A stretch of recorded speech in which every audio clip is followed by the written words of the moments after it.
Salve, salve pessoal, bom dia, boa tarde, boa noite. Meu nome é Doni Cortelete Sting, eu aqui do canal Lista de Livros, e hoje nós faremos um vídeo bem diferente, um vídeo que eu nunca imaginei que faria.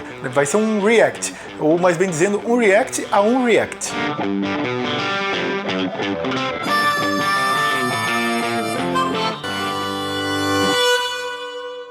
Recentemente aconteceu uma polêmica enorme aqui no Brasil, acho que todos que estão aqui nesse canal devem ter ficado cientes. Em um determinado podcast, acho que até o maior do Brasil, o proprietário dele lá, né, o Mr. Bicicleta lá, junto com o deputado federal Kim Kataguiri, eles defenderam a existência de um partido nazista aqui no Brasil. E muito bem, é um argumento bastante falacioso, né, bastante ridículo que eles utilizaram naquela ideologia liberalóide que os dois possuem.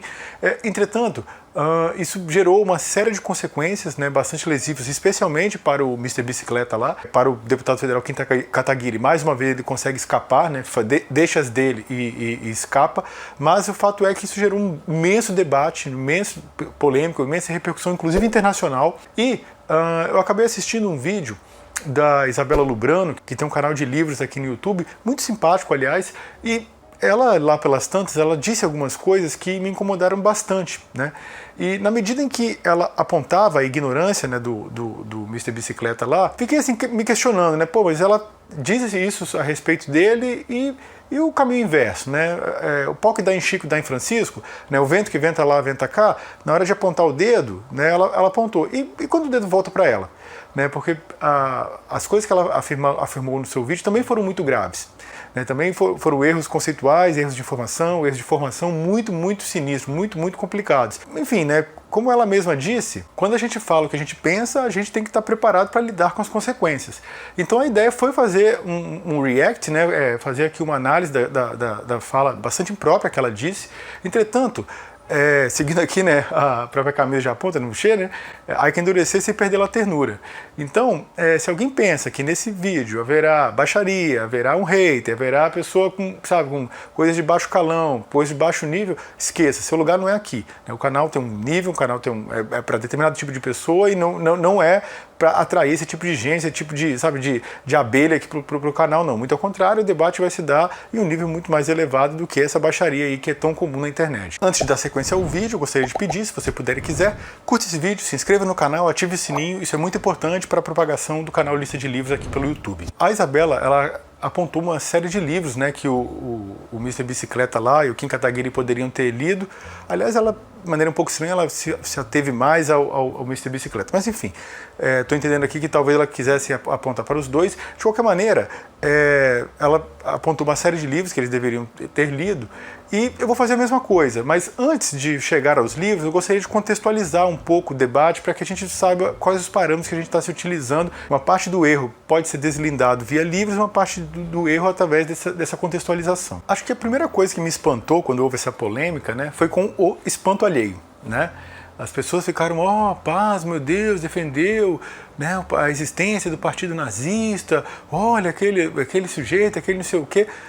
Realmente assim, é um tanto quanto impressionante, né, esse tipo de hipocrisia, esse tipo de, vamos dizer assim, de pseudo-espanto, né? Não é possível que alguém hoje, no tempo histórico que a gente vive, vivendo no meio de um governo Bolsonaro e a sua mescla com o Paulo Guedes, tendo visto os exemplos históricos mais peremptórios aqui na América Latina, muito próximo, por exemplo, como foi a ditadura Pinochet, esse intrínseco vínculo com os neoliberais. Aliás, não é aquela fala, né, dos dois ali, do Kim Kataguiri e do Mr. Bicicleta, ela não é em nada incoerente com os teóricos do neoliberalismo, né, que é a posição sociopolítica que eles esposam. Para quem tem algum tipo de dúvida, basta observar a entrevista que o Hayek, né, o grande teórico do neoliberalismo, deu ao Mercúrio, né, jornal chileno, dizendo, né, que olha, se tiver de ser uma ditadura, preferia que fosse uma democracia, mas se tiver de ser uma ditadura para aplicar as medidas neoliberais, que seja, né? Então, na verdade, na média, o que acontece é o seguinte: quando a direita brasileira e mundial consegue impor as suas verdades, impor o seu sistema econômico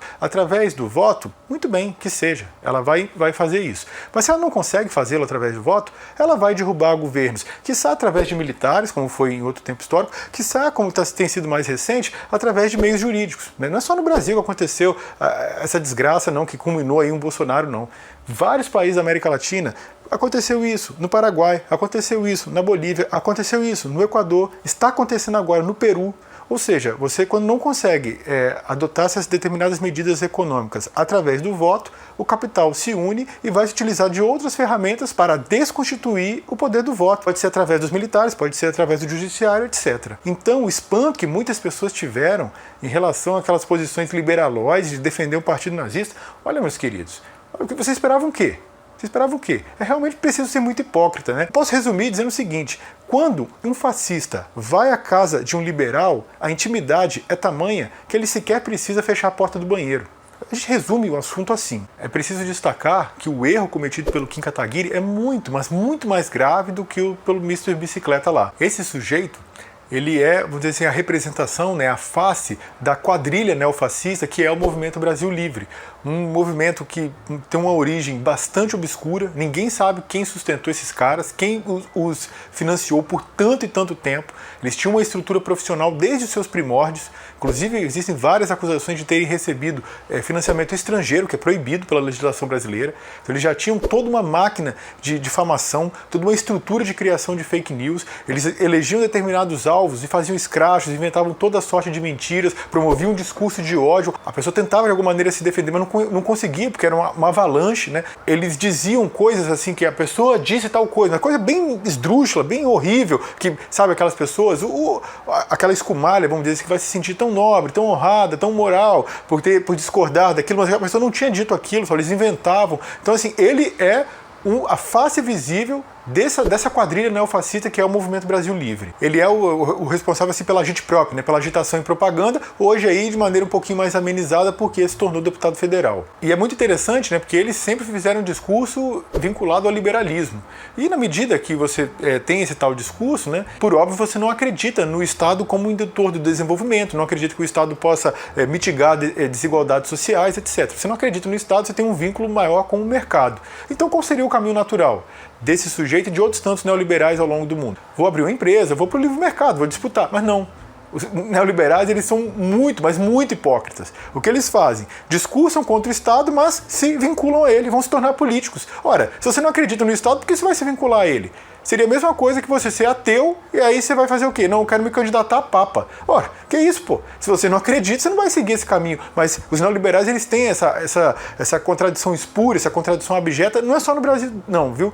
Aqui no Brasil e no mundo todo. É bom destacar o que essa espetacularização, esse discurso de ódio, essa máquina de difamação que é o Movimento Brasil Livre, o que ela fez, né? Especialmente porque foram várias e várias vezes em que esse personagem, Kim Kataguiri, esteve diretamente envolvido. Por exemplo, a filósofa Marcia Tiburi, ela é autora de vários livros, né? E ela lançou um livro chamado Como Conversar com um Fascista. Nesse livro, é um conjunto, um compilado de artigos, ela explica que você consegue dialogar com aquela pessoa que está influenciada pelo fascismo, que ainda não adotou plenamente todas as suas categorias, mas para o ideólogo fascista ela vai reconhecer, olha, é impossível dialogar, porque ele ontologicamente ele não te reconhece como interlocutor, ele só quer a sua aniquilação. A mescla de medo e ódio que o guia, e claro, esse alvo desse medo e desse ódio, ele vai variar conforme o tempo. Pode ser um judeu, pode ser uma pessoa de esquerda, pode ser um negro, pode ser um homossexual, pode ser um imigrante, enfim, o alvo independe. Mas ele vai criar todo um discurso de ódio para justificar a sua posição de querer aniquilar o outro. Ele vai criar um monstro, vamos dizer assim, fabular o monstro, e a partir do momento que ele fabula o monstro, ele só quer aniquilá-lo. De modo que ela vai reconhecer, olha, para os ideólogos, para os grandes fascistas, o diálogo ele é impossível, porque ele não te reconhece como interlocutor, ele não tem absolutamente nenhuma empatia por você. Ele não te reconhece como pessoa, ele só quer te destruir. Então, certa vez, olha, veja bem a ironia, né? Ela foi convidada para um programa de rádio e chegou lá, o apresentador do programa colocou o Kim Kataguiri para conversar com ela. E ela seguiu aquela máxima, que eu acho que muitas pessoas já devem ter ouvido falar, de que quando há 10 pessoas numa mesa e chega um nazifascista na mesa, se esses 10 não se levantam, a partir de então passam a existir 11 nazifascistas naquela mesa. O que ela fez? Ela simplesmente se levantou, se recusou, porque ele, de fato, ele não está no nível de realizar debate. Porque esse sujeito, ele é um disseminador de fake news, é um discurso neofascista aberto. O que aconteceu depois disso? A máquina de fake news, a máquina de espetacularização do ódio, a máquina de difamação do MBL se voltou com tudo contra ela. E toda a sorte de mentiras, toda a sorte de calúnias, toda a sorte de inverdades, toda a sorte de ameaças foram feitas, inventavam coisas que ela não tinha dito e punham no nome dela, pegavam frases específicas e distorciam, né, retiravam do contexto. Resultado, ela passou a ser ameaçada de morte várias e várias vezes por pessoas vinculadas ao MBL ou influenciadas por ele. Resultado, a Márcia Tiburi, vendo que não só ela estava correndo risco, mas as pessoas ao redor dela, familiares, amigos, alunos, resultado, ela não resistiu. Ela teve que se exilar do Brasil. E esse sujeito aí, o responsável direto por isso, vai falar sobre liberdade. É colunista de jornal aqui no Brasil. É impressionante. É por isso que a frase do Buenaventura Durruti, muito, muito famosa, que diz que o fascismo não se debate, fascismo se destrói, ela é precisa. Porque esses sujeitos, eles não estão abertos ao debate. A questão, o que eles querem é aniquilar você. A partir do momento que eles te elegem como alvo, eles só querem te aniquilar. No vídeo dela, a Isabela expôs o conceito do paradoxo da tolerância, né? Ou seja, um conceito filosófico já antigo que diz o seguinte: se você é tolerante com os intolerantes, eles vão se aproveitar dessa tolerância para impor um regime de intolerância. Então você tem que limitar o discurso dos intolerantes no meio de uma sociedade. Mas o caso que a gente está tratando aqui é muito mais grave que esse. Ela achou que o problema era esse, mas o problema é muito maior. Mas muito maior. Porque, por exemplo, esse Kim Kataguiri, que defendeu a existência de partido nazista, ele entrou com um projeto de lei para proibir, para criminalizar o movimento dos trabalhadores rurais sem terra. Ou seja, o partido nazista, ele acha que deve ter a liberdade de existir. O movimento dos trabalhadores rurais sem terra, ele não quer essa mesma liberdade. Percebe que não é só um conceito equivocado? O que ele está ali é abertamente defendendo o seguinte: um movimento de direita ou de extrema direita, que por conseguinte vai ter uma proximidade sociopolítica, socioeconômica com os ideais que ele professa, ele quer que exista. O de esquerda ele quer aniquilar, o de esquerda ele quer proibir. Então não é só o paradoxo da tolerância que está envolvido. A questão é muito mais grave, mas muito mais grave que essa. E aqui nós já estamos margeando um dos graves problemas da concepção de liberdade para os liberais. Porque quando você põe uma lupa para os liberais, liberdade é liberdade para branco, liberdade é liberdade para homem, liberdade é liberdade para proprietários. Liberdade de quê? De explorar o próximo economicamente e, caso tenha necessidade de aniquilá-lo, de não ser responsabilizado por isso. Isso que é a liberdade. Mais adiante eu vou falar um livro, que é o do Domênico Lossuto, que vai tratar e vai delimitar exatamente o que é a liberdade para os liberais desde os seus teóricos. Porque não há incoerência, não há incoerência entre a fala dita pelos dois liberalóides lá e os liberais clássicos não. Porque o fundador, o grande liberal que foi John Locke, ele era sócio de empresa de tráfico de escravos. Para os liberais, liberdade é isso. Não é à toa, aliás, que desde a ditadura militar, se pegar todos os outros presidentes, todos, sem exceção, todos os outros presidentes da República, nenhum falou tanto sobre liberdade quanto o Bolsonaro.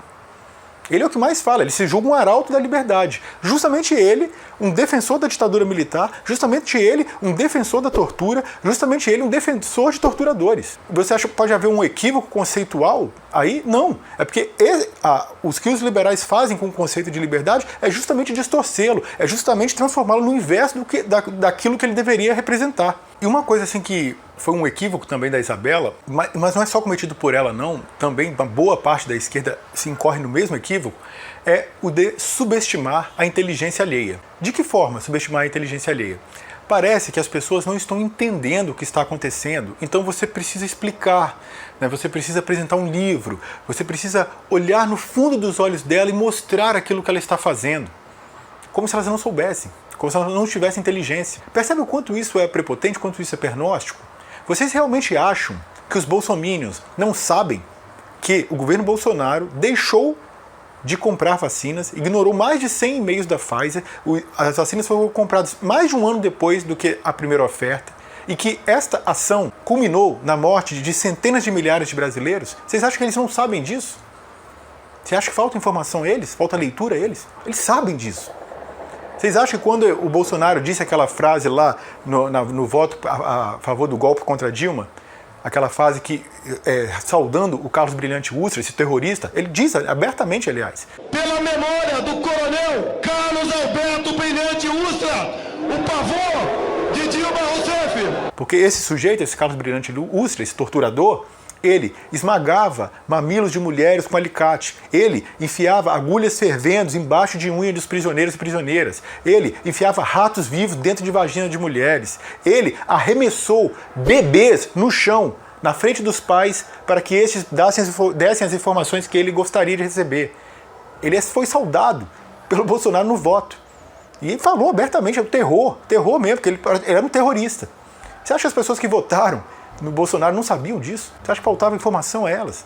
É só leitura? Você acha que é só isso que faltava? Reflita um pouco. Você quer dizer então que todos que votaram no Bolsonaro tinham esses ideais? Não, todos não, mas uma boa parte. E você tem que reconhecer o seu adversário, não subestimá-lo, para que você consiga neutralizá-lo. Senão você está delirando. Deve haver a recomendação de leitura? Sim, é claro que deve. Mas saiba para quem. Saiba para quem você está dialogando. Porque às vezes não é pelo fato de defender esse horror, de saber desse horror, que a pessoa vai se opor a ele. Ao contrário. Muitas pessoas, ao saberem desse horror, aí é que passam a apoiá-la com mais vigor. Não pense que é pouca gente, não. Podem não ser majoritários, mas não é pouca gente também. Ou vocês acham que o Kim Kataguiri, em algum momento, ele se equivocou por falta de leitura? Pode ser lá do Mr. Bicicleta, que era um cultuador da ignorância, é o que todos afirmam. Mas o Kim Kataguiri não. E ele defendeu a si mesmo. Não faltou leitura a ele. O posicionamento político é o que ganhou a isso. Todos aqui já devem ter observado aquela escumalha da escumalha, né? O subproduto do subproduto, aquela espécie de desgraça encarnada, né? São aqueles sujeitos que se dizem os liberais na economia e conservadores no costume. É uma espécie de suprassumo da desgraça, né? Uma coisa assim impensável. E esses sujeitos, vocês já devem ter observado que eles têm, normalmente, uma grande aversão a regimes socialistas, a regimes comunistas. E aí vocês podem pensar que seja por uma diferença socioeconômica, outra forma de ver a sociabilidade das pessoas, gostaria de ter outro tipo de desenvolvimento. Mas, meus queridos, pode até ser que essa escumalha que está lá no final da fila, aqueles haterzinhos de internet que vão ficar, sabe, fazendo aqueles comentários ignorantes em Instagram, Facebook, essas coisas, sites aí, né, G1, essas coisas, pode até ser que essas pessoas não saibam a origem do ódio que sentem a regimes socialistas e comunistas. Mas os ideólogos deles, essas pessoas que pensam efetivamente, os que formulam, eles vão ter motivos muito sérios para ter essa aversão. E um desses motivos, talvez não, com certeza, o mais severo deles é a mágoa, vamos dizer assim, aquele aspecto de ferida aberta, aquela dor que não se cura, devido ao fato de que, ao término da Segunda Guerra Mundial, havia uma bandeira soviética hasteada em Berlim e não uma germânica em Moscou. Eles nunca vão perdoar isso. Ao término da Segunda Guerra Mundial, padecendo muito, sofrendo muito, comendo pão que o diabo amassou, destruindo a maior parte do país, mas enfim, o Exército Vermelho sobrepujou o exército nazista. O Partido Socialista derrotou o Partido Nazifascista. Esse é um fato incontestável, esse é um fato histórico e é uma ferida aberta que esses sujeitos eles nunca vão conseguir lidar. Como disse de maneira brilhante o grande escritor Ernest Hemingway, todo ser humano que ama a liberdade não conseguirá pagar em vida o que deve ao Exército Vermelho. Então, quando se diz luta pela liberdade, quem lutou pela liberdade efetivamente foi o Exército Vermelho. Padeceram por isso. Olha, a propaganda de Hollywood tenta mistificar, tenta, sabe, criar uma nova realidade, até atos, vamos dizer assim, dramaticamente covardes, como foi a grande fuga das forças francesas e inglesas do front, né? Virou um filme chamado Dunkirk, né? Que você, em nenhum momento você consegue observar que aquilo ali é uma fuga covarde, os caras estão com o rabo entre as pernas. Enquanto que o exército soviético não fez isso não. Eles padeceram, eles sofreram, eles comeram pão que o diabo amassou, muitos morreram, foram mais de 25 milhões de soviéticos mortos durante a Segunda Guerra Mundial, mas eles conseguiram prevalecer. Apenas para que você tenha noção, a soma das forças de todos os países que compuseram o dia D, compuseram 250 mil soldados. Só para tomar Berlim morreram 300 mil soviéticos. Então assim, não dá nem para comparar a diferença, né, a magnitude da força envolvida de um lado do conflito e de outro. E também, claro, das consequências, porque a União Soviética nunca se recuperou em relação aos Estados Unidos, porque os Estados Unidos teve uma batalha relativamente significativa no Pacífico, lógico, nem perto da relevância da que teve contra a Alemanha, da União Soviética com a Alemanha, mas teve alguma importância, entretanto foi uma batalha que ocorreu longe de suas fronteiras. Os Estados Unidos terminam a Segunda Guerra Mundial incólume, e a União Soviética terminou a Segunda Guerra Mundial arrasada. Então isso teve consequências para sempre, né? Até para a própria dissolução da União Soviética. Feita essa mínima contextualização, a gente começa já a dialogar com o vídeo propriamente da Isabela Lubrano. A Isabela, logo no início, ela faz uma pergunta. Olha, parece que nesse podcast, eu não assisto muito podcast, né, não escuto muito, mas parece que esse sujeito, de acordo com ela, ele já tinha feito vários comentários de caráter racista, né, menoscabando ali, menosprezando o racismo e tal, e ela se pergunta por que houve essa repercussão agora e por que ela não aconteceu quando ele tratou desse tema, né, quando ele fez pouco caso do racismo. Bem, aqui a gente responde a ela, né, propriamente. Os judeus, eles sofreram muito ao longo da existência, né? Desde lá, do período bíblico mesmo, né, se destaca o tanto que eles sofreram na mão do Império Egípcio, na mão do Império Babilônico, na mão do Império Romano, e depois foram muito perseguidos na Idade Média. Enfim, os judeus sofreram muito ao longo de sua existência e de maneira particularmente, vamos dizer assim, intensa durante o Holocausto, isso porque havia a máquina produtiva, né, vamos dizer assim, a máquina capitalista girando para levá-los ao suplício. A quantidade de judeus morta ao longo da Segunda Guerra Mundial foi enorme, né? Foram cerca de 4 milhões e 500 mil judeus. Muitas pessoas reproduzem, a Isabela também reproduz o número de 6 milhões, foi um número dito logo depois da Segunda Guerra, ainda com muitas dificuldades para saber qual foi a quantidade de pessoas que havia morrido. Esse número não foi 6 milhões, foi cerca de 4 milhões e meio. Porém, o grande historiador Eric Hobsbawm, ele faz um comentário que eu acho que é muito preciso e muito interessante a respeito dos números, assim, quando a gente está lidando, né? Ele fala o seguinte, que qual a diferença moral em relação a ter sido 4 milhões e meio ou ter sido 6 milhões? Você só está debatendo, no caso, ele destaca, o fato da eficiência da máquina de guerra. Porque, na verdade, o que os nazistas queriam fazer era eliminar o povo judeu. Então, 4 milhões, 5 milhões, 6 milhões, o fato de ter conseguido mais ou menos, moralmente, é o mesmo equívoco. Porque o que eles queriam era eliminar toda a existência de um povo. Então o erro deles indifere pelo fato do tanto que eles conseguiram matar. O tanto que eles conseguiram matar foi a eficiência da máquina de guerra deles que conseguiu levar a cabo. Como a Isabela bem destaca, eles não perseguiram só judeus, mas também eslavos, também ciganos, também homossexuais, etc, etc. E, na medida em que os judeus, portanto, sofreram muito, e eles conseguiram, depois da Segunda Guerra Mundial, se restabelecer, vários judeus conseguiram posições de destaque, posições econômicas, posições políticas. Na verdade, assim, eles conseguiram se destacar economicamente, proprietários de empresas, de bancos, etc. E essa influência econômica, por óbvio, né, ela se desborda, né? Se transforma em influência política, se transforma em influência jurídica, se transforma em influência midiática. E os judeus, eles atuam de maneira coesa quando eles veem a sua própria existência arriscada. Quando alguém promove algum tipo de discurso nazista, eles se defendem de maneira compacta, de maneira firme, e isso tem uma consequência dura na sociedade. Eles se defendem e, ao fazê-lo, eu penso que fazem muito bem, né? Porque, por exemplo, acontece aqui no Brasil que negros e pardos, mulheres, homossexuais, pessoas com deficiência física, eles não conseguem se unir suficientemente, eles não conseguem fazer esse bloco de apoio recíproco para conseguirem se defender. Então eles são muito mais suscetíveis a terem seus direitos obliterados, a serem atacados, a serem socialmente vilipendiados. Só para dar um exemplo, dessa semana que eu gravo esse vídeo aqui, o senhor Sérgio Camargo, chefe lá da Fundação Palmares, nomeado pelo Bolsonaro, olha a frase que ele disse, as frases que ele disse a respeito do povo negro. Vou abrir aspas aqui, tá? É a frase dele, do Sérgio Camargo. Sou o terror dos afro-mimizentos, da negrada vitimista, dos pretos com coleira. Não tenho medo deles, fecha aspas. Mais adiante ele ainda fala: lamentavelmente não vejo possibilidade de recuperação dessa militância negra idiotizada, os negros de coleira, fecha aspas. Quando você fala preto de coleira, negro de coleira, ele só fala isso, esse sujeito, esse Sérgio Camargo, tá ali nomeado pelo Bolsonaro exatamente para falar isso, mas ele só pode falar isso porque ele conta com o racismo estrutural existente na sociedade brasileira. Ele conta que o movimento negro, infelizmente, ele ainda não está tão articulado, tão organizado para se defender desse tipo de ataque, se defender desse tipo de fala abertamente racista. Abertamente. Como é que você vai chamar negro de coleira? Que expressão é essa? Que doideira é essa? Então, assim, se eles falassem, ao invés de negro, se ele tivesse utilizado a palavra judeu de coleira, se falasse que o judeu era mimizento, a consequência sobre ele seria terrível. Você pode ter certeza, esse sujeito já estaria preso. E o preconceito dele, o fato de ser judeu, poderia ser com negro, poderia ser com qualquer outro grupo, você não pode utilizar esse tipo de expressão.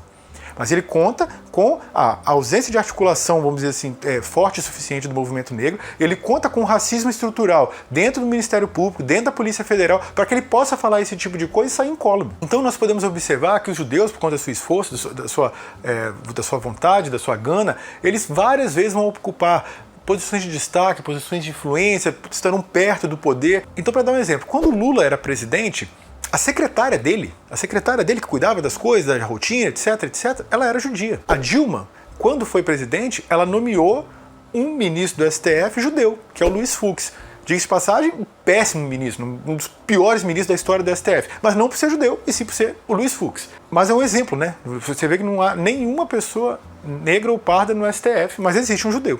Quer dizer, a influência que eles conseguem ter e ocupar grandes posições nas estruturas políticas, jurídicas, econômicas, etc. O Bolsonaro, ele tem fortes vínculos com movimentos neonazistas, isso já vem de muito, muito tempo, mas quando ele alcançou a presidência, até um pouquinho antes, ele começou a se vincular a neopentecostais e por uma questão teológica que eu não vou deslindar aqui porque ela é muito extensa, mas os neopentecostais eles têm vínculo com Israel, então ele se unificou. Apesar disso, ele sempre manteve o seu discurso fascista, mas preservando os judeus do seu ataque. Então, é um exemplo notório, um discurso trágico, né, o discurso catastrófico que ele fez dentro do Clube Hebraica do Rio de Janeiro, né, em que exerceu um discurso fascista, porém não foi contra os judeus, foi contra o povo negro, a qual ele chamava lá que os quilombolas deveriam ser pesados por arroba.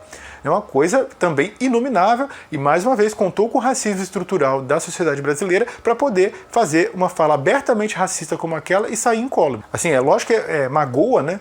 Quando você vê, poxa, os judeus sofreram tanto com esse tipo de discurso, não seria um motivo para eles impedirem de acontecer dentro do seu próprio clube, né? Mas a gente não pode esquecer. Havia lá os judeus do Clube Hebraica apoiando aquele tipo de discurso fascista, porém, havia um protesto na porta do Clube Hebraica de judeus também, contrário à presença do Bolsonaro ali dentro. Então a gente não pode, né, ter essa visão, ficar com mágoa dos judeus como um todo, porque alguns judeus apoiaram o Bolsonaro, mas não são todos não. E se nós devemos dar todo o apoio ao povo judeu na defesa contra o ataque oriundos desses movimentos neonazistas, devemos defendê-los nesses ataques que ocorrem contra a sua própria existência, isso deve ser feito com vigor sempre. A gente também não pode ficar passando pano, a gente não pode ignorar aquilo que o Estado de Israel faz hoje com a Palestina. Eu não vou me estender aqui no vídeo, mas o que acontece hoje lá na Palestina não é outra coisa senão um novo apartheid. Diga-se de passagem, um apartheid apoiado pelos mesmos países, vamos dizer logo, Estados Unidos e Inglaterra, que apoiaram o apartheid lá na África do Sul. Aquele movimento neoescravista na África do Sul. Os mesmos países, e aquilo que acontece, a quantidade de crimes de guerra, a quantidade de atrocidades cometidos pelo Estado de Israel contra os palestinos é uma coisa assim lamentável. Eu vou colocar aqui embaixo alguns textos sobre o assunto, livros sobre o assunto, para quem quiser se aprofundar um pouquinho mais no tema. Dito isso, também não é pelo fato de ser árabe ou muçulmano que você também não estará suscetível a críticas. Então, por exemplo, o Estado da Arábia Saudita, mais uma vez, é bom reiterar, é um Estado dramaticamente apoiado pelos Estados Unidos e pela Inglaterra. Esse Estado ele é o maior exportador de terroristas islâmicos para o mundo.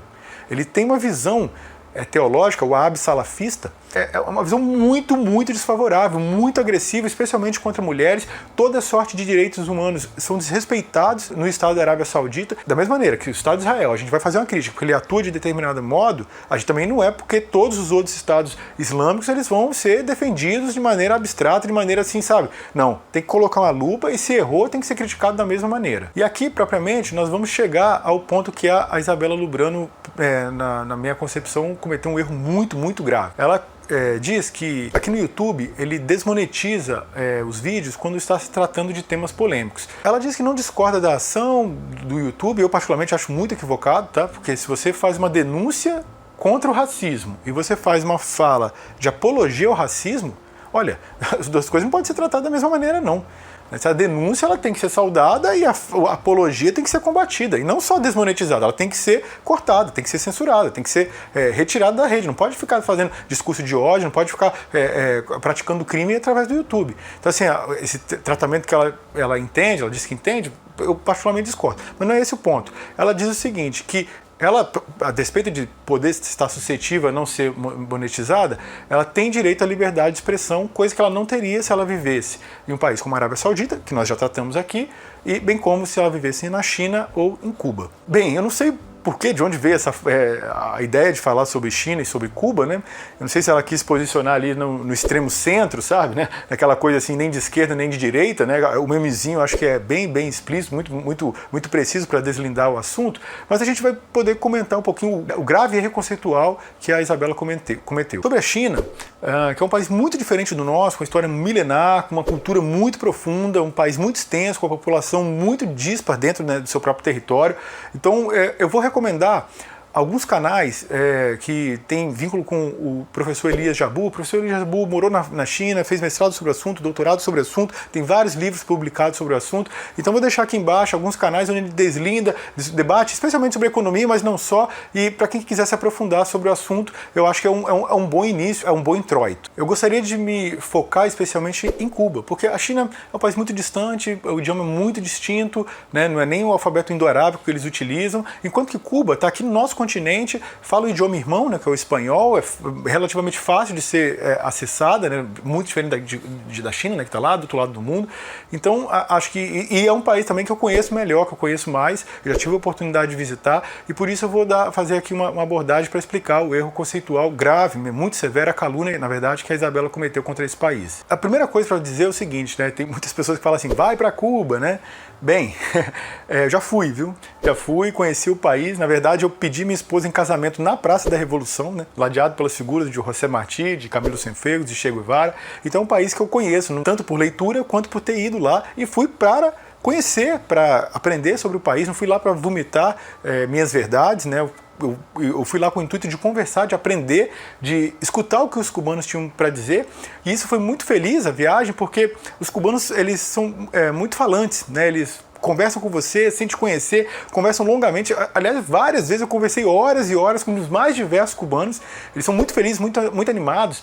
Eles parecem os brasileiros de alguns anos atrás, sabe? Antes que o veneno neopentecostal, com a sua avidez, com a sua ganância, com a sua intolerância, tivesse, sabe, tomado conta aqui do Brasil.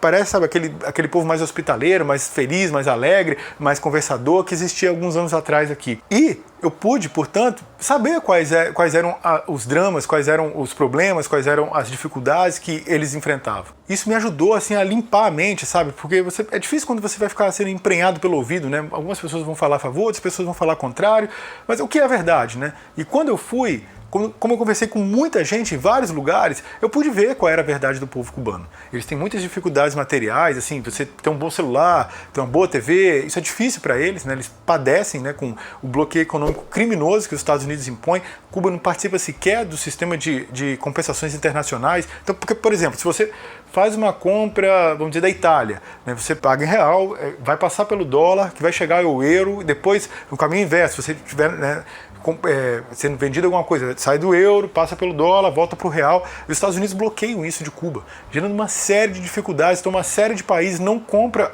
e também não vende para Cuba. Isso gera um prejuízo que é calculado na casa de $1 trilhão para a economia cubana. Eles sofrem muito com esse crime de guerra que os Estados Unidos inflige a eles. País que, é bom reiterar, né? Não está nem aí, está absolutamente nem aí para a democracia. Eu reitero o apoio que deram ao apartheid, reitero o apoio que dão hoje para a Arábia Saudita. Eles estão ali por uma questão estritamente política, porque eles não podem aceitar um país dentro, vamos dizer assim, do seu pretenso quintal, fazer o que eles fazem. Então algumas pessoas vão dizer assim, mas se é assim tão bom, porque algumas pessoas fogem de Cuba para os Estados Unidos em jangadas. Não sei se você sabe, mas qualquer cubano que pise nos Estados Unidos, imediatamente ele passa a ter cidadania americana. Isso, obviamente, é um atrativo enorme, né? Porque é um país muito rico e, por conta disso, várias pessoas que querem, eventualmente, ter mais acesso a bens materiais, outras coisas, lá vai ser mais fácil. Você imagina a quantidade de brasileiros, de mexicanos, de outros países que não iriam aos Estados Unidos se você chegasse lá, pisasse lá e já tivesse cidadania americana reconhecida. Então isso já é para atrair, já é uma estratégia política. E aqui a gente precisa recorrer a uma analogia brilhante feita pelo Roger Waters, né, um dos fundadores do Pink Floyd. O que os Estados Unidos fazem com Cuba é mais ou menos o seguinte. Imagina que existe uma casa e essa casa é Cuba. E os Estados Unidos fazem o quê? Cortam a água, cortam a luz, impede que chegue a comida, e aí sai uma pessoa desesperada dessa casa porque estava sem água, porque estava sem luz, porque estava sem comida. Aí essa pessoa que cortou, a responsável por essas ações, fala o seguinte, viu como é ruim morar nessa casa? É exatamente isso que os Estados Unidos fazem com Cuba. E ao ir a Cuba, eu pude conhecer a opinião efetiva dos cubanos, imensa admiração que eles sentem pelo Fidel Castro. É realmente um grande líder deles, né? Me lembro que quando eu estava lá, uma cubana, a gente conversou um pouco com ela, eu sempre perguntava, né, sobre coisas políticas, ela falou, olha, eu não gosto muito de política, meu marido que gosta muito, participa muito, eu não gosto muito, mas eu vou tentar resumir para você. A confiança que nós cubanos temos no Fidel Castro é mais ou menos o seguinte: imagina que tem um rio caudaloso passando muita água, e existe uma ponte em cima do rio. Se o Fidel disser para nós cubanos, olha, vamos passar por dentro do rio, porque por essa ponte é mais perigoso, você pode ter certeza que nós vamos passar por dentro do rio. Em resumo, é isso. Esse é o grau de confiança que nós temos no nosso líder. Você vê que uma mulher que já se dizia não politizada, como eles pensavam. Aqui nós devemos lembrar uma frase do Che Guevara. Ele disse uma coisa muito interessante, né, que todo povo iletrado é um povo fácil de ser enganado. E vocês podem ter certeza, o povo cubano não é um povo iletrado, muito ao contrário. Eles padecem, já disse, com a ausência de bens materiais, mas saúde, educação e cultura, eles têm em larga medida. Vou dar alguns exemplos aqui que vão conseguir contextualizar o que eu estou dizendo. Um professor meu, ele foi para Cuba, né? E quando ele conversou lá com uma cubana uma vez, ela falou assim: legal que você é brasileiro, porque ontem ela citou lá o programa que é o mais famoso deles lá, o que faz mais sucesso, que é uma espécie de programa de pergunta e resposta, assim, programa de quiz, né? Como um passa ou repassa, assim. E a última pergunta, aquela que é decisiva, né? Que vale um pouco mais. Então, se a pessoa se os grupos em disputa está mais ou menos parelho, com aquela última pergunta você consegue, né, vencer. E ela falou, legal que você seja brasileiro, porque a última resposta era vinculada ao Brasil. Aí ele falou, o que foi? Ela explicou mais ou menos, no caso foi um livro, veja bem, isso não era perguntado para doutor em literatura, não. Isso é perguntado para estudante de ensino médio, isso é perguntado para quem está fazendo graduação, enfim, não é para nenhum especialista, não é para nenhum, sabe, um professor doutor, não é isso não, é o povo mesmo. Eles vão dando umas dicas, né? E aí fala assim, um livro. Aí a pessoa, é 100 anos de solidão. Aí passa para o outro, aí outro dá mais uma dica. É de um autor brasileiro. Aí alguém chutaram lá, Dom Casmurro. Aí depois deram outra dica, não, é de um autor nordestino, Brasil, mas nasceu no Nordeste do Brasil. Então Tieta do Agreste. Não, trata no livro da seca. Então Sertões. Não, tem lá Cachorra-Baleia. Opa, alguém fala, Vidas Secas. E aí acertaram e aí ganharam o prêmio. Aí eu vou fazer uma reflexão aqui nisso. Estou falando de uma pessoa normal em Cuba, não é nenhum especialista. Imagina se fazem uma espécie de quiz como esse em um Big Brother da vida aí. Sairia a resposta lá? Eles responderiam que era Vidas Secas? Mas veja bem, Vidas Secas é um livro do Brasil, não é um livro cubano não. Percebe a diferença? Que não é pequena, muito ao contrário. Agora eu vou dar alguns exemplos que aconteceram comigo mesmo. Quando eu estava lá andando em Cuba, uma vez eu estava conversando com um vendedor de livros e um amigo dele assim na rua. Aí a gente estava conversando, foi interessante. A primeira coisa, esse amigo, ele contou um pouco assim da trajetória dele, com imenso orgulho que ele tinha de ter participado da luta lá em Angola pela Revolução Angolana, né, uma revolução de caráter anticolonialista. Então aqui quem fala de liberdade, né, quem fala de democracia, deve fazer essa reflexão. A quantidade de lutas, tanto patrocinadas pela União Soviética e também por Cuba, anticolonialistas ocorridas no mundo. Será que quem fala sobre ditadura, sobre liberdade, sabe desse apoio? Sabe o que foram as colônias ao longo, especialmente da África, alguns países da América Latina? Percebe como é que a questão é complicada? As pessoas que ignoram isso, tanto que ignoram, o tanto que desconhecem. Mas enfim, vamos lá. Ele participou da luta lá em Angola e o exército cubano, quando terminou a luta, eles foram para a fronteira da África do Sul e falaram, olha, se vocês não acabaram com a apartheid, nós vamos entrar. Nós vamos começar uma guerra. E a África do Sul já padecia, né, com conflitos internos, pessoas que já, claro, além dos negros, por óbvio, né, mas também brancos que queriam que acabasse com a apartheid. Havia uma pressão internacional enorme, né, os únicos países que apoiavam o regime do apartheid, reitero, eram os Estados Unidos e a Inglaterra. Esses dois países não seguiam apoiando a África do Sul com tudo, mas, por exemplo, nenhum outro país africano tinha relações com a África do Sul. Outros países também se opunham ao regime do apartheid e com a iminência de um início de uma guerra, né, que os cubanos iam começar uma guerra, claro, iam se unir com as forças do Mandela e outros oposicionistas ao regime do apartheid. O governo sul-africano resolveu acabar com esse regime. Você encontra facilmente várias frases na internet do Mandela agradecendo, né, ao Fidel e ao povo cubano pelo apoio que deram. Eles foram dramaticamente relevantes para o fim do apartheid. Aquele homem que estava lá conversando comigo, ele destacava, né, todo o orgulho que ele sentia por ter contribuído para o fim do apartheid. Aí eu queria postular uma reflexão. Será que a Isabela sabia disso? Será que você sabia disso? Você que está me escutando agora? Do apoio que Cuba deu, a importância que Cuba teve para o fim do apartheid? Para quem está falando sobre liberdade, não seria importante saber sobre isso? Mas aí eu vou dar um outro passo. Por que você não sabe? Por que a Isabela não sabe? Será? Acho que é o ponto mais crítico. Porque não são pessoas iletradas. A Isabela não é iletrada. Por que ela não sabe? Aqui que é interessante puxar esse novelo, entendeu? O fio desse novelo. Por quê? Porque existem forças muito poderosas que não querem que você saiba que isso aconteceu. Quem efetivamente está lutando pela liberdade. Eu acho que aqui você consegue desvendar muita coisa com esse tipo de informação. Eu sabia do apoio que Cuba tinha dado ao Mandela, mas, claro, quando você escuta a história da pessoa te contando, é muito diferente, né? Você escuta a pessoa que participou efetivamente da história, é muito, muito interessante. Mas, além dessa conversa com esse cara, o vendedor de livros, né, quando eu me apresentei como brasileiro, né, na época que eu fui, a Dilma era presidente, aí ele falou assim, a Dilma lutou em qual movimento guerrilheiro? Foi a ALN? Eu falei, não. Foi o Colina, que depois se transformou no VAR Palmares, que o nome é Vanguarda Armada Revolucionária Palmares, que se remete ao quilombo dos Palmares e tal. E quando eu fui tentar explicar, ele falou sim, cujo grande líder foi o Zumbi, eu conheço a história. E aí, né, beleza, a gente seguiu falando, mas depois eu fiquei refletindo. Falei, cara, você imagina se eu estivesse nos Estados Unidos e eu falasse que eu era brasileiro, será que ele saberia quem era presidente do Brasil? Da época. Mas mais do que isso, saberia que ela tinha sido uma guerrilheira, saberia o nome de um grupo guerrilheiro que lutou no Brasil, saberia que existia o Quilombo dos Palmares, quem foi o grande, né, o líder, o grande nome da resistência do Quilombo, que foi o Zumbi. Claro que o Quilombo durou muito mais que o Zumbi, né, durou mais de 100 anos, o Zumbi nasceu no próprio Quilombo. Né? Percebe a diferença? Havia alguma chance de um norte-americano saber sobre isso? É isso que eu quero dizer, sobre um povo ser letrado. Né? Isso não implica ter curso superior, porque aqui no Brasil mesmo, a quantidade de pessoas que tem curso superior e é iletrada é enorme.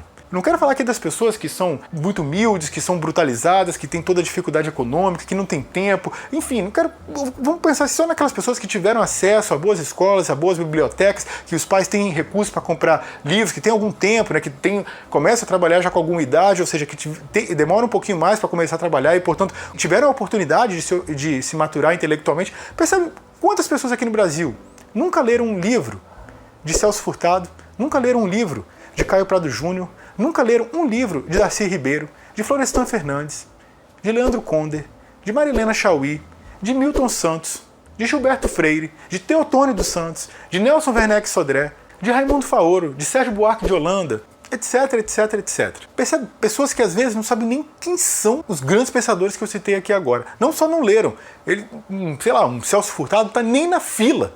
Né? Não está nem na perspectiva de lerem, não sabe nem quem são. Percebe como é diferente um povo ser letrado e ser iletrado? Aí você pode dizer assim, mas e você, Doni? Não tem ninguém que você não queira ler? Não, tem vários.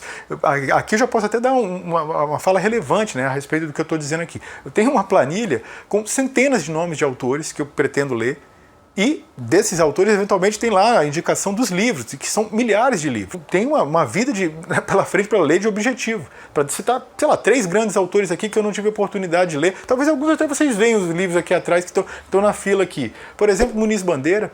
Por exemplo, Vitor Nunes Leal, por exemplo, Rui Mauro Marini, são grandes pensadores, estupendos pensadores que eu ainda não tive a oportunidade de ler. Mas estão na fila, né? Em algum momento eu vou chegar neles. Mas quando você não tem sequer perspectiva, você não sabe nem quem são, você não faz nem ideia de quem sejam, não tem nem, no vislumbre, isso é a característica de um povo iletrado. E é triste reconhecer, mas muitos dos que falam sobre livros no YouTube são também, em grande parte, muito alienados do seu próprio país. Vivem numa espécie de fairy tale, né? Uma espécie de conto de fadas, com baixíssimo vínculo com o que ocorre aqui no nosso país. Até porque muitas vezes, de uma maneira um tanto quanto sabuja, né? Um tanto quanto pelega, eles não querem incomodar, né? Então, assim, eles se alienam da realidade para vai que, né? Eu não quero ficar ali incomodando A, incomodando B, e se escondem. Essa é uma postura muito covarde. Não estou falando que é da Isabela, não, tá? Esse aspecto aqui eu estou falando de maneira mais abstrata, mais geral. É uma postura extremamente covarde, extremamente alienada. Não contribuem para o debate político e, vamos dizer assim, para aquilo que poderiam ensejar de boas leituras que são muitas vezes indispensáveis para o conhecimento do nosso país, da nossa realidade, do nosso sistema econômico, do nosso continente, etc. E aqui, voltando a Cuba, em Cuba, a participação política ela é muito intensa, mas é muito intensa mesmo. Até um jovem lá com quem eu conversava lá em Cuba, ele falou uma coisa interessante. Ele falou, aqui é o país da política. Aqui as pessoas debatem muito sobre isso de maneira muito apaixonada, os debates são intensos, são calorosos. Lá eles têm, em Cuba, o que eles chamam lá de CDR, né, que é Comitês de Defesa da Revolução. Aliás, eu vou fazer aqui uma partezinha. Você imagina a ignorância, ou o tamanho, né, a amplitude da ignorância de alguém que vai comentar sobre Cuba e nem sabe o que é a CDR. Pense no tamanho da ignorância da pessoa. Olha, é constrangedor. E a pessoa que aponta a ignorância do Mr. Bicicleta lá, quando falou o que falou, aí a pessoa vai falar alguma coisa sobre Cuba e não sabe o que é a CDR, o que são as CDRs, a importância que elas têm lá, percebe como é que é dramático? Percebe que é a mesma ignorância? Percebe que não há diferença nenhuma de postura entre qualquer pessoa que fale sobre Cuba e não saiba o que são as CDRs? Então, assim, tem que ter muito cuidado, né? Porque quando a gente aponta o erro alheio, né? A gente aponta lá que o sujeito Mr. Bicicleta lá é ignorante. Muito bem, longe de mim discordar, até concordo. Mas tem que ter cuidado porque o vento que venta lá, venta cá. O pau que dá em Chico não dá em Francisco. Então ele fala besteira, eu posso falar também? Não, não é assim. Não é assim. A partir do momento que eu cobro dele que ele se informe, que eu cobro dele que ele leia, digo que ele deveria ter lido e ele não leu, e os livros que eu deveria ter lido também não li. Vai falar sobre Cuba e não sabe nem o que é CDR? Que é isso, cara pálida. Aí é vergonhoso, aí é constrangedor, pô. Aí não. Esses CDRs, os Comitês de Defesa da Revolução, eles parecem como se fosse um movimento comunitário, né? Aliás, aqui no Brasil tem isso, né? Um bairro humilde é movimento comunitário, bairro abastado é associação de moradores. Mas enfim, é mais ou menos isso. Movimento comunitário, associação de moradores, chame como quiser. E lá é onde começam os debates políticos em Cuba. Porque ali se discute os problemas do país, os problemas do estado, os problemas do seu município, os problemas da sua rua, os problemas do mundo. A participação política é intensa. Não é só de votar e de vez em quando participar de maneira alienada, igual muitas vezes acontece aqui no Brasil. Não. Lá eles participam ativamente. O povo tem vez, o povo tem voz, o povo tem voto. E lá, meus queridos, nesses CDRs e em outros espaços políticos em Cuba, o pau canta. O pau canta, a divergência é enorme. Os debates são muito profícuos, muito fortes, muito intensos. De modo que a pessoa que está falando que alguém vai ter cerceada sua voz em Cuba, que vai ser uma ditadura que vai impedir você de falar o que você quer, meus queridos, isso é um delírio. Isso é um delírio, isso é uma afronta à realidade. A fala da Isabela foi muito infeliz, ela foi falsa, foi objetivamente equivocada. Não difere em nada daquilo que ignora da postura do Mr. Bicicleta lá. Cuba não é uma ditadura, muito ao contrário. A participação popular nos destinos do país é muito intensa. E se não fosse assim, aquele sistema já teria sido substituído. Porque por conta do bloqueio econômico e do padecimento que isso gera, a população já teria abdicado daquilo lá. E por que não abdicou? Por que não mudou a sociabilidade? Porque o povo participa muito politicamente. Então ele é imbricado, né? Ele é corresponsável, como aliás deve ser, pelos destinos do país. É um povo que participa muito, sabe, e sofre, e sente, e vivencia a política. Por isso que o regime se manteve até os dias de hoje. Então falar que Cuba é uma ditadura, meu Deus do céu, para quem é uma pessoa letrada, isso é um erro muito grave, pô. É um erro muito grave. É falta de conhecimento, tanto prático, poderia ser mais ou menos compensado em uma ida a Cuba, claro, mas eu acho que não é só, não precisa só ir. Claro, eu fui, gostei, recomendo que vá. Aliás, quando eu fui, Cuba é um arquipélago, né? Então, várias pessoas eu vi dizendo assim, que tem uma ilha lá chamada Caio Largo, aí falou assim, ó, vai para Caio Largo, paraíso na terra. Vai para Caio Largo, paraíso na terra. Aí, pô, todo mundo dizia isso, caramba, meu, mas que coisa. Aí eu fui para Caio Largo, pô, é o paraíso na terra mesmo. Recomendo muito. Mas, enfim, independentemente de você ir ou não, você consegue compreender o que acontece lá, e você consegue compreender a história do seu continente só com a leitura. E aí cabe você sentar a bunda na cadeira e estudar mesmo. A partir do momento que você fala sobre Cuba, que eu, por exemplo, observo lá o conflito que está acontecendo agora entre Rússia, Ucrânia, algumas potências ocidentais. Pô, eu não me sinto confortável para falar, apesar de já ter lido vários artigos sobre o assunto, de várias pessoas que conhecem muito, mas entendeu? Mas a partir do momento que igual a Isabela, ela apontou o dedo, disse que Cuba é uma ditadura, que não tem direito de falar, meu cara, tem que segurar a onda. E essa fala dela foi muito infeliz e ela é objetivamente falsa. E assim, eu me sinto um pouco mais incomodado ainda quando eu vejo, por exemplo, uma mulher falando. Porque, por exemplo, Cuba é um país que tem mais de 50% da participação do seu Congresso, do seu Congresso, seu regime, que vive um regime parlamentar, e mais de 50% do Congresso cubano é composto de mulheres.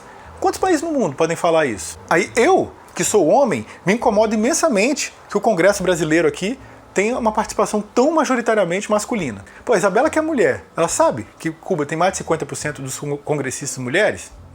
E não adianta falar sobre o poder feminino, não sei o quê. Não, tudo bem, você pode discursar, pode ser o quê, mas ele tem que existir de fato. Um dos conceitos mais elementares da filosofia da praxis é aquele que afirma que a prática é o critério da verdade. E isso é uma prática em Cuba. Mais de 50% do Congresso cubano é composto por mulheres. Na verdade, é o segundo país no mundo com mais mulheres no comando. Isso é muito significativo. Será que a Isabela sabia sobre isso? Pense. O que você acha? Você sabia? E se você não sabe? E se a Isabela não sabe? Por que não sabiam? Porque esse tipo de informação é difícil de encontrar. Mas quando vai para acusar que é uma ditadura é fácil. Percebe? Aqui você consegue desvendar a trama. É aqui que eu acho que é um ponto extremamente significativo. É preciso deixar bem claro que os críticos do regime cubano, eles não querem democracia. Na verdade, eles não estão nem aí para a democracia. Nem aí. Basta ver os apoios que eles dão para ditaduras nos mais variados continentes. O que eles efetivamente querem é que o poder político seja dominado pelo poder econômico, como ocorre nos demais países burgueses, coisa que não acontece em Cuba. Vou dar um exemplo. Aqui, o Congresso brasileiro. Mais de 50% dos deputados federais são milionários. Isso eu não estou contando aqueles deputados que utilizam de laranjas, que colocam patrimônio em nome de filho, que colocam patrimônio em nome de esposa, etc. Mais de 50% dos deputados assumem que são milionários. No Senado é pior ainda. Mais de 2/3 dos senadores brasileiros são milionários. Fora reitérios que se utilizam de laranjas, que põem patrimônio em nome de filho, em nome de esposa, em nome de parente, etc. Você percebe o grau de distorção que existe na representação e naquilo que deveria ser a democracia? Porque como pode ter uma quantidade tamanha de ricos lá? Se tem essa quantidade de milionários, eles vão se preocupar efetivamente com a população? Eles vão efetivamente se preocupar com o povo trabalhador, esse que ganha pouco, esse que é a maior parte do nosso país? Vocês acham que eles vão representar qual classe? Não é suficientemente claro? E aí há um ponto aqui que no vídeo da Isabela não vai contemplar. Claro que não. É que não há distorção quando isso ocorre. Esse é o sistema funcionando. Tá certo. Ele foi feito para isso, para impedir que o poder popular de fato ocorra. Isso é o sistema burguês funcionando. Essa quantidade enorme de milionários, essa quantidade enorme de banqueiros ou políticos que estão lá só para representar o interesse de banqueiros. Quantos aqui, vou passar as imagens de alguns aqui, quantos, só nos últimos 15, 20 anos, estiveram só para representar os interesses dos parasitas do mercado financeiro, os interesses de banqueiros, de especuladores e de rentistas. Quantos? Olha a enormidade, dos mais variados partidos. Isso é o sistema burguês político funcionando. A isso eles dão o nome de democracia.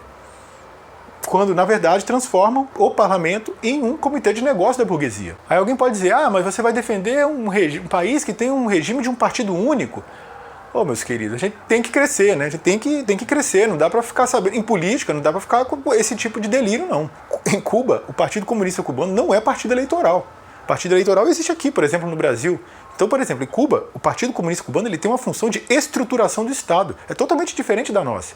Por isso, por exemplo, em Cuba, você não precisa ser filiado ao Partido Comunista Cubano para concorrer às eleições. E existem vários congressistas que não são filiados ao partido. Enquanto que aqui não. No Brasil, na medida em que são partidos eleitorais, você é obrigado a se filiar a um partido para concorrer às eleições. As pessoas que são muito preocupadas com democracia, com liberdade, como eu também sou, que de fato existe um problema muito grave em Cuba. Uma parte de Cuba tem problemas gravíssimos de desrespeito aos direitos humanos. Lá, em uma parte de Cuba, existe tortura, processos jurídicos fajutos, pessoas que ficam presas por anos sem sequer ter uma acusação formal, pessoas que não podem falar com seus familiares, pessoas que não têm acesso a advogado, um local onde toda sorte de direitos humanos é desrespeitada.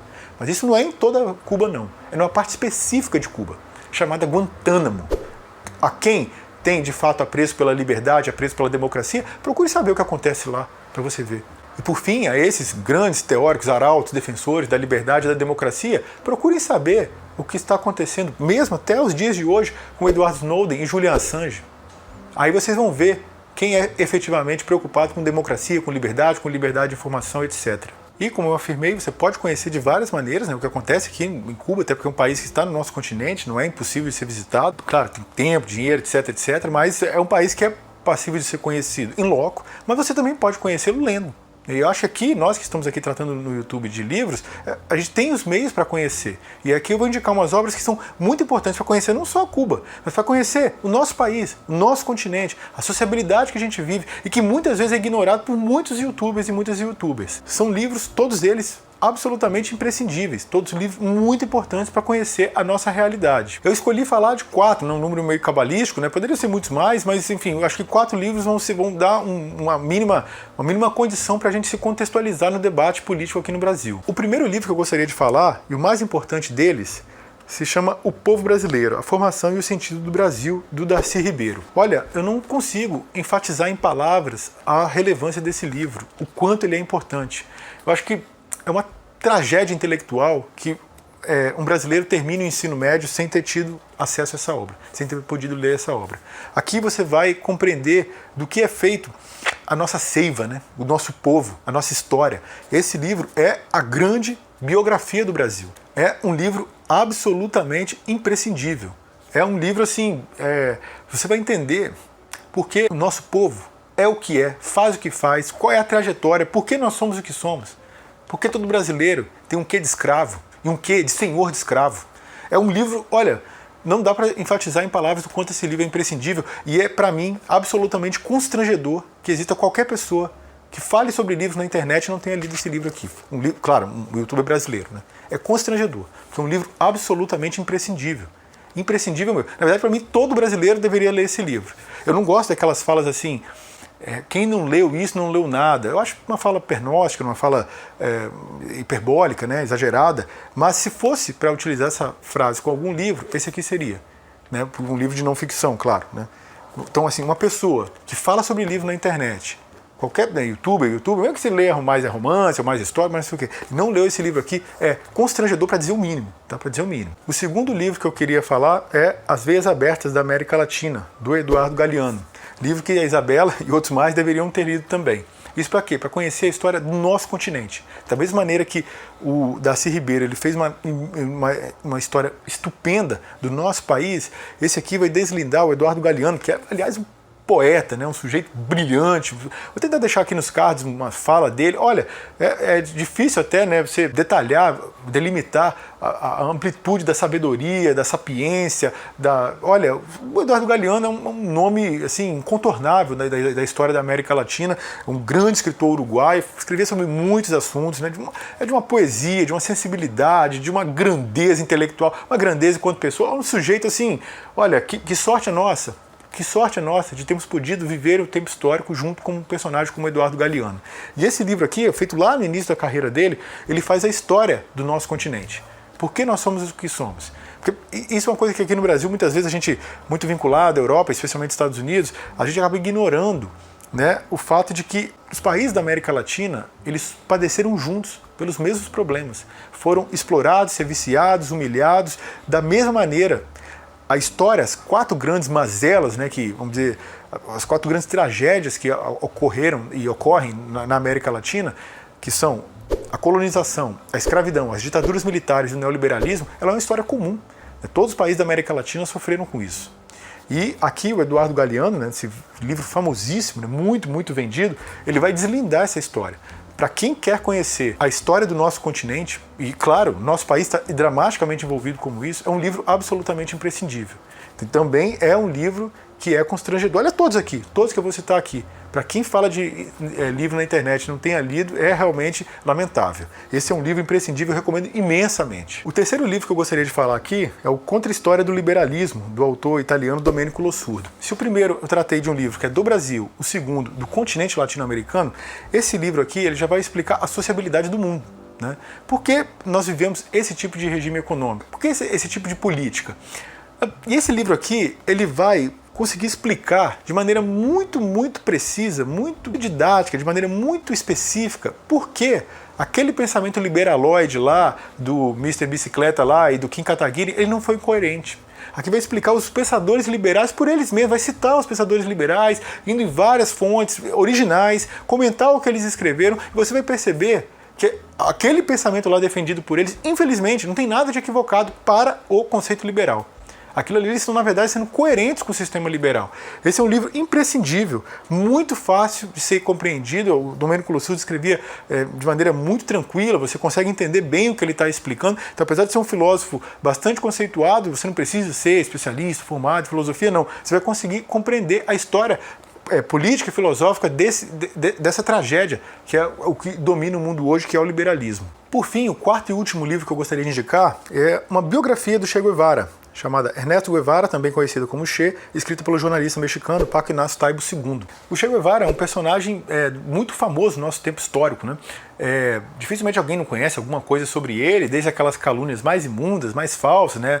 Enfim, mas para quem acredita que Cuba é uma ditadura, pode acreditar que o Che, sei lá, fazia o quê, né? Esse livro aqui, eu já li muita coisa sobre o Che, vários livros sobre o assunto, mas essa foi a maior e mais completa. E o Che, ele é um personagem histórico muito grande, né? Essa foto aqui dessa camisa, que é a foto mais reproduzida da história da humanidade, ela não foi reproduzida à toa. Por que essa foto tem centenas de milhões de reproduções ao longo das últimas décadas? Porque o Che Guevara, ele foi um personagem muito grande mesmo. O Jean-Paul Sartre, esse grande filósofo, grande romancista também, ele disse certa vez que o Che Guevara era o maior personagem do nosso tempo histórico deles, no caso, né? Que foi algumas décadas atrás. E por quê? Porque o Che Guevara, ele era extremamente dedicado, extremamente inteligente, muito estudado, muito esforçado, e ele era um sujeito muito coerente, né? Não havia inconsistência entre aquilo que ele pensava, e eu reitero que era um pensamento de uma pessoa escolarizada, pessoa letrada, de uma pessoa esforçada, pessoa inteligente. Então, e aí, com essas características, não havia diferença entre aquilo que ele pensava e aquilo que ele falava, e entre aquilo que ele falava e aquilo que ele fazia. Por isso é um personagem enorme. Então, assim, existem outros materiais, muitos materiais, e esse livro, né, do Paco Ignacio Taibo II, é um livro que consegue contextualizar bem o personagem, sem fazer a geografia, sem ficar babando ovo também, mas vai mostrar os erros, os acertos, os dramas, as dificuldades, e também a sua consistência, a sua rigidez, um personagem extremamente severo, vai mostrar, enfim, 1001 assuntos. É uma biografia muito dinâmica, né? Porque o Che Guevara teve uma vida, né, muito aguerrida, com conflitos, com lutas. Um estupendo personagem. E aqui vai ver quem era, o que ele fazia, por que ele ficou tão famoso. Que muitas pessoas podem, né, ver uma fotografia na camiseta e tal, mas por quê? Porque as pessoas têm ele como um ícone, têm ele como um grande personagem. E esse livro vai deslindar bem. Todos os livros que eu comentei aqui, eu deixarei aqui embaixo, a exceção das vezes abertas da América Latina, porque quando eu li, eu não tinha o blog ainda. Mas os outros três eu vou deixar os trechos mais importantes aqui embaixo. Como eu disse aqui no início, a minha fala não foi para ficar destruindo, né, ficar sendo fala de hater, ao contrário, eu reitero, eu assisti já alguns 3 ou 4 vídeos no canal da Isabela, eu achei todos eles muito simpáticos, mas esse realmente eu achei muito infeliz. Da mesma maneira que ela apontou os equívocos lá do Mr. Bicicleta lá, e eu também achei que a fala dela foi muito indevida, merecia uma resposta, mas não é para ficar causando polêmica, para ficar, sabe, arrumando confusãozinha de internet. Isso é muito baixo, isso é muito pequeno. Isso aqui foi para realizar só um debate fraterno, um debate amplo. E eu acho que esses livros que eu deslindei aqui não são só eles não, tá? Eles são muito importantes, mas não é só para ela não.